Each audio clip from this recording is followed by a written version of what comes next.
Hi, folks. Let's talk about the new moon solar eclipse at 10 degrees of Libra, and it will be on October 2nd. So this new moon solar eclipse, really important to pay attention to, and that is because it's an eclipse. Eclipses are checkpoints, if you will, in life. They will shake things up.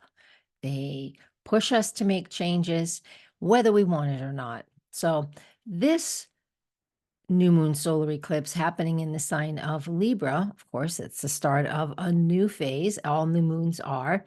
And in the sign of Libra, Libra governs relationships of all kinds. Those are romantic relationships, friendships, family dynamics, even the interactions that we have out socially in groups, etc. So what we get to do when we have this new moon solar eclipse is we have this opportunity to step back and assess these connections so we can create more balance, fairness, and harmony in these areas of our life. That's what we need to do when we have this new moon in Libra, and the initiation of that eclipse creates this even a more dynamic and powerful new moon. All right. And again, we have to remember that new moons, it takes a little while for us to see what we're creating. So during a new moon, and that this is, it's important to plant ideas, to journal, to observe what's going on around you, and put the intentions out there to make the changes. It's not necessarily that we're going to see the changes immediately. Now, you might if you're pulling back your power because you feel that your relationship is not, that you're giving too much and you're not receiving the reciprocation. We need that for balance and harmony. And this new moon solar eclipse is focusing on that an awful lot. We will see in our lives where life is balanced and unbalanced. Of course, all we have to do is just turn on the TV and you can see the two sides of things, the blue and red, whatever, and just see that. And we can see it in other places too. That's the global big picture, which an eclipse, every new moon, every full moon affects the whole world. It's not just you, it's not just me, it's the whole world. And this lunar eclipse, this solar eclipse, it's a solar eclipse. This solar eclipse is on the south node, and that represents a period of releasing and awareness around what is not working. Again, that reciprocation. Is it back and forth? Is it fair? Is it harmonious? Are we in balance? This is what this solar eclipse is about. Diplomacy, the art of negotiating. It highlights where in your life you need that. Where do you need that balance? I had a great weekend last weekend from this recording with a lot of women. It was just a beautiful women. And honestly, the first thing, it didn't even dawn on me then. The first word that we were doing some Tai Chi, and what came up is reciprocation, reciprocating energies back and forth, that flow, that infinity sign, that 8 on the side. That's reciprocating energy. This new moon eclipse is asking us to see where that's not happening. And then for you and me, for us to look at how we can find that balance, whether we want to give a little more or we want to ask to receive a little more. We're going to be looking for that. And that is going to be that's to me, the core message of this eclipse. And just as to touch base on the fact that eclipses tend to have like 6-month intervals, because we'll have another eclipse near this area again 6 months from now and a year from now. But excuse me, a new moon is always the beginning and the initiating lunar event of every lunar gestation cycle that lasts a lot longer, so 3-year cycle. So I find it's just imperative. It's just super important, especially the way the world is these days, for us to find that balance, find that harmony, and try to bring that back to you and to also initiate it where it is that you need to initiate that balance and that harmony in your own life, because it is just so important. We need to learn to receive as well and give. So there's just so many different little ways that this new moon solar eclipse in Libra can help us to move in a different direction when we're feeling empty, when we're feeling like we're not getting everything we need because of many different things, but because we're always giving and we're not receiving, or because we're not in in relationship with people that actually reciprocate at all. So it is our job and our duty to ourselves, as well as our partners, partners meaning in any way, business, personal, etc., that we take our own responsibility to find that partnership, to figure out what that looks like for you, where you're out of balance, what you need, and bringing that in, because the North Node's in Aries, right? The North Node, even though this eclipse is happening at the South Node, the North Node is Aries. And I'm not saying that we have to be selfish, but I am saying we do need to focus and be aware of what we need. So then we can ask for it and put it out there, et cetera, because we've already talked about that. But we're looking at that balance in the back and forth balance of this. Now, the ruler of Libra is Venus, so let's go a little deeper. And of course, she is doing a wonderful job. I can share my screen with you. And we go look at sweet Venus. Let's get my face out of the way. Here we are. And where is she? Here she is. She's in Scorpio. It's intense. That is a very deep, committed place for Venus to be. And why are we talking about Venus? Because Libra is the ruler of Venus is the ruler of Libra, and it is fantastic to look at what she's doing, and that's what we're looking at. We're looking at what is she doing. We're looking at that. Let me make sure I got the right screen share up. I do. Excuse me.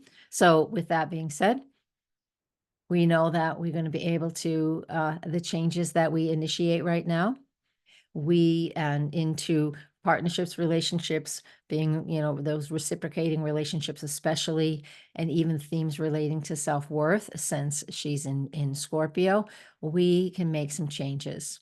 And again, it takes time, but I want you to use this eclipse. At the time of day that this happens, actually, East Coast is 2:49 p.m. on October 2nd. And if you're over in the West Coast of the US, it's 11:49 a.m. You can add or minus depending on your time zone. So that gives us that lots of opportunities to grow, to communicate how what we need in partnerships, in relationships, in balance, in harmony. And again, it doesn't just have to be those relationships. I've had a few clients lately that have been just like overworked, and that is not a fair and balanced relationship between you and the company that you work for. So we can absolutely apply it to what it means to you in your world, okay? Because everybody has their own expressions. Maybe you're not in a relationship right now. That's understandable. We do have good friendships, though. Hopefully you have that if you don't have a partner. But we can look at that. We can look at that that long-term relationship, that business partnership. Is that balanced as well between you and the company you work for? You might need to talk about that with them. So let's see. What else do we get to focus on here? I'm going to stop my share. Let's go back to the chart. I wanted to look at what's next. Here we are. Mercury is with this lunar eclipse, okay?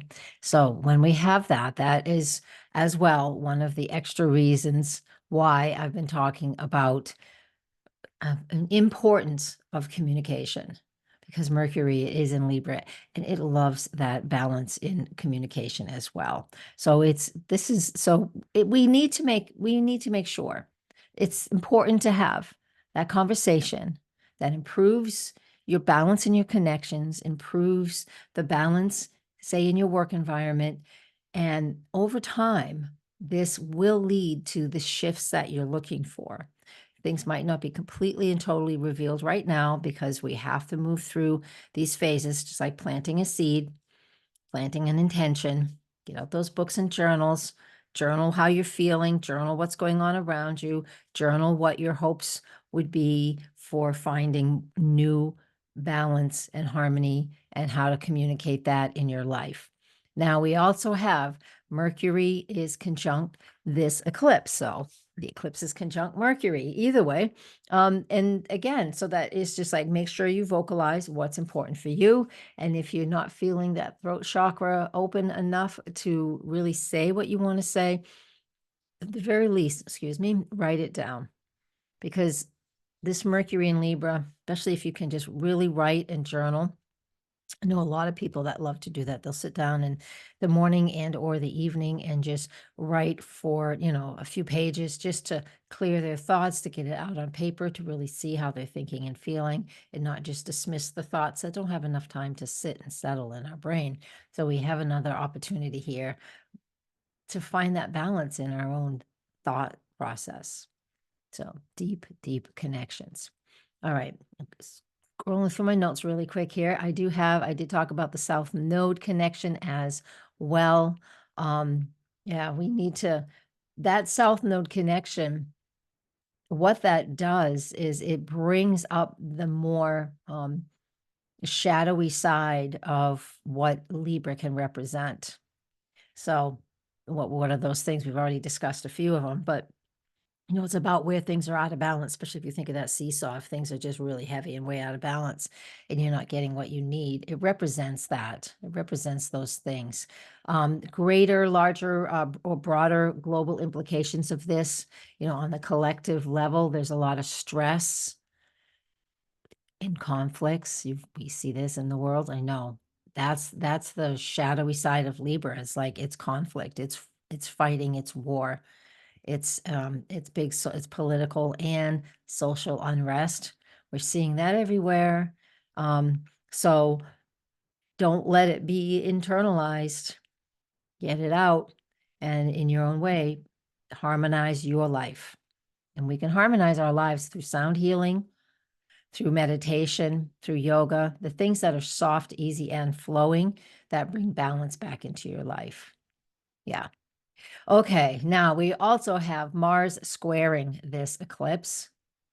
So it'll take a few days before Mercury, the sun, make the exact square to Mars. That'll take a couple of days after October 2nd, and the moon will just take a few hours to square. But this is a cardinal square, and Mars in Cancer is a bit uncomfortable there, right? Mars is the planet of action and drive, but in the sign of Cancer, Cancer is sensitivities, it's emotional, right? Mars just is not comfortable here at all. And so while the warrior's trying to fight for what's right for the family, it gets overly emotional. So Mars in Cancer can bring a lot of emotions to the surface and relating to home and family and our security. And we want to take action on this. So this new moon in Libra, with everything connected to that, and then Mars in Cancer, the square, it creates enough friction, which gets our attention, where we could actually confront something. Now, some people might come at whatever is stressing them out from a very angry position. Mars in Cancer isn't always, it's not smooth way to move with Mars because we're overly emotional. I know when I get overly emotional about something, or anybody, honestly, our voices get higher and we get a little more aggressive. We can feel that it might be activated. Take your time, be aware of it. If it happens, it happens, but you have a little heads up, like the weather. So we have a little heads up that emotions might be running high.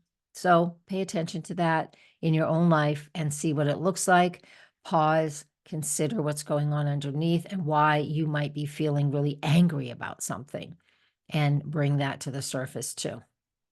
Okay, that was a lot. I think I will, the written forecast will be on my blog by the time we get to September 20th. This won't come out public until after that. So you all on Patreon get it first. And so I think I want to leave you with that. I do have written out how we can work with it, and it's on my blog. Please come and join my newsletter email list over there. Let me see if there's anything else I really wanted to cover. I love this grand trine here in water as very nice. That Venus, remember the ruler of this eclipse, Venus in Scorpio, and it does connect with Mars and with Saturn in Pisces. So this adds to the feel and the emotion, because Libra's an air sign, so we're definitely thinking things through. But being that it's a solar eclipse, it's like we've got to analyze, work through the relationships, think about how we are feeling, write down what it is we're feeling, figure out how we can get that balance in reciprocating energies back and forth. So important. And even this grand trine right here is just fantastic for us to analyze and how deep we're really feeling about something and bringing it to the surface. This is so important, because if you're harboring stuff in here that just doesn't feel good, it's great to bring it out. And you can do that simultaneously with this lunar eclipse, I said that twice, with this solar eclipse in the sign of Libra. I think I'll stop right there. So much more. I talk fast. You could slow me down. When you get onto YouTube, there's a way to slow me down because I know I talk fast. Thank you, everybody. Blessings. And yes, here on YouTube, please comment, like, share. You know the routine. I don't have to tell you that. It's old news, but I'd like you to do it anyways. Blessings, everybody, and namaste.